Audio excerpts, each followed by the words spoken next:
Okay, we're going to pick up this conversation right where we left off, and Brian, let's pick it up from right where we were. For the interest of our audience, is there any other initiative that you would really want to make sure people know about when they're getting ready to sign these that you think is really important? I want them to know about all of them because they're. But I think that the ones that are impactful, the $250,000 exemption on your property tax is really meaningful. If your house is worth $500,000, to suddenly get half of that value removed from taxable from property tax, it's going to have a real impact. And this isn't something, there is no organization that's out there promoting reducing your property tax. And so that's something that is really, I think that's is useful and helpful to the average citizen that's getting in their car every day and driving and paying their gas tax and then coming home and paying their recently increased property tax. Right, right. I believe that the governor's, limiting the governor's ability to, or at least requiring a governor to take the emergency powers request to the legislature after 30 days is a reasonable request. This is not getting rid of emergency power. I think that's very important that a governor have that power. And I suspect that in the last emergency that we had, the 977 days of emergency. Endless, the endless emergency. Yeah. That the legislature probably would have renewed it for him several times.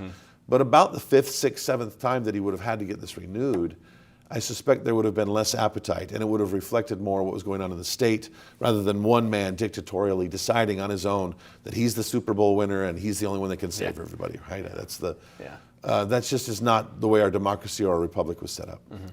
Those would be two big ones. The capital gains tax is actually in the courts right now. So this is simply to repeal the capital gains tax. There are people coming to our state, and I believe our state has been inoculated from some of the recessionary pressures of other states because we have so much entrepreneurship in this state. And the big guys, the Microsoft, the Facebooks, keep our economy strong even when other people are seeing a downturn. And this is in large part because they were started here because there's no capital gains, and there's other people that are coming here because there's no capital gains. You start a business, you work and sweat, and then you can make it. And I think that this includes, in my mind, there's two representatives for this. One is the butcher that's been doing this for 30 years and now his business is maybe worth a couple of $1 million and he's planning to take care of his grandkids. And then the state says, no, stop. We need a big chunk of that. You don't get give us our $300,000 out of it. Right. And people don't think that matters, but it does because that's on top of everything else. The other would be, I sort of have in my mind this Asian female entrepreneur that's living in Seattle who may be the next Jeff Bezos. And she's here because there's all the environment that goes with entrepreneurship, but a large part of that is the taxes. And then if she's successful, you're gonna ding her as hard as you can, and it means that why come here? There's other places you can go. Sure, there's better weather somewhere else. Absolutely. Yeah, sometimes, yeah. The Electoral College is one that makes Washington State. Some people could claim this is partisan, but I don't believe the nature of it ultimately is. What similar to Maine and Nebraska, what this would do is it would take each of our counties or each of our congressional districts and divide up the electoral votes that we have. In Washington, we have 12. It would divide the electoral votes by congressional district. So whoever won that district. So in this state, right now, it's pretty much a foregone conclusion that all of them are going to one party. And therefore, the result of that is that the major candidates for president, primarily, never visit the state. Or if they do visit, they go into Clyde Hill or into Seattle. They're there for 3 hours, and then they get the heck out of here because they've collected their yes, exactly. They've collected their checks, and now they're off somewhere else. Right. And so this would make Washington State in play. And it's been done, I think, what you see with both Maine and Nebraska is that there was a benefit to one party versus the other and opposite parties in both those states, but both of them became places that now were important for the candidates to come and not just get a check, but also talk to the people. And I think that's important because it makes your state relevant in the election process. Right. It makes presidential candidates actually want to come to Washington and have to come to Washington to get their electoral college votes. Curriculum transparency is also one that, again, you said pick the one that which of your children is the best. Curriculum transparency resonates with people. It does. What COVID did with online learning is that it made every parent aware, or at least begin to be aware, of what was being taught in the schools. And at the same time, there seemed to be some fairly radical ideas that not every parent was comfortable with. Right. And I don't believe that the federal government should be mandating what's taught in the classroom. I think that it's best at the local level. When Terry McAuliffe famously said parents shouldn't be involved, that's a ridiculous statement, and it should have set off alarm bells for every parent.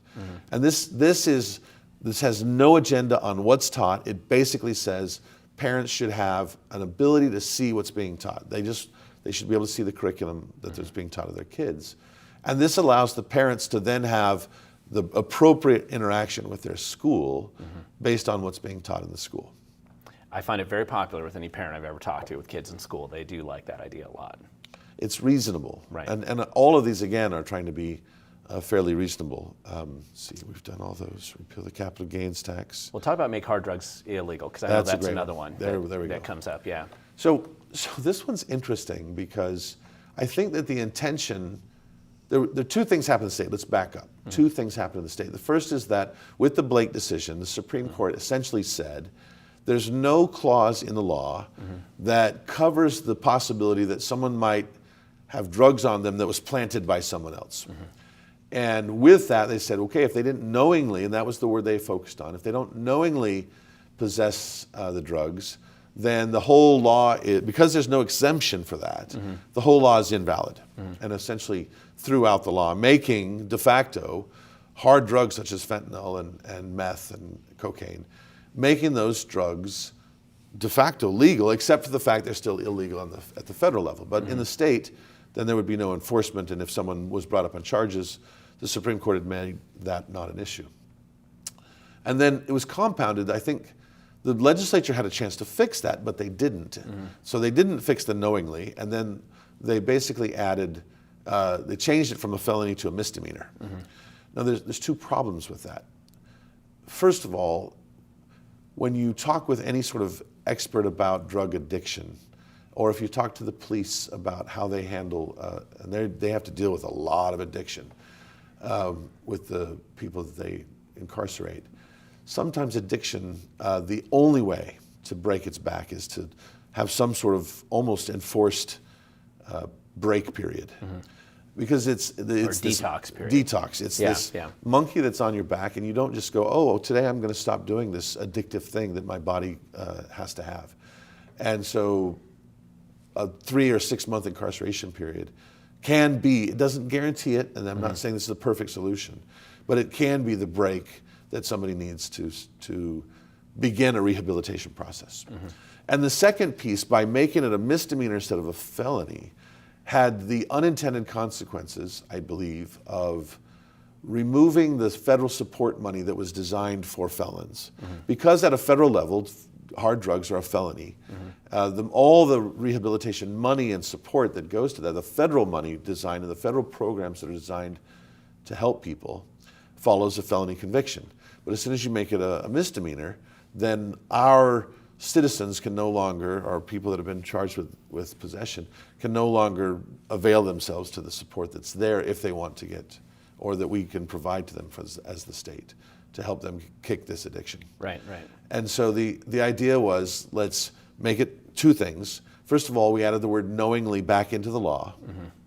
So now they have to knowingly possess these. And number two is to make it a felony again. Not because we want to beat people up, but because that's the process right now for getting help. And I think the other important part of this is we are not touching marijuana. The citizen initiative in this state voted for marijuana, made it a legal substance at a state level, and we respect the initiative process. And we are not messing with marijuana at all. So very, very skillfully, I think, we skirt right around that as an issue. We're talking about the other hard drugs. Sure. And the stuff that people are seeing in downtown Seattle or Olympia, or with these right, camps. Right, And, well, and overt manifestation. openly, yeah, of all the problems. When you go into Seattle and you see someone openly hitting a crack pipe, right, They need help. Yeah. They don't need a lot more money dumped on them. They actually need help. So that's right. Yeah. Brian, I appreciate you coming in the studio today, and we're going to be talking some more about the initiative process here a bit as well. But I guess with that, I thank you so much for coming in. Thank you. Appreciate the time. And if you want to learn more, you go to some of the links down below. You can go to Let's Go Washington website. You can go to some of the locations where they're collecting signatures right now, all the way up through December. If you have not signed, get out there and get those signed. And more importantly, grab one of those sheets and get some of your friends to sign as well. And with that, thank you so much for watching. And just remember, the future belongs to those who show up.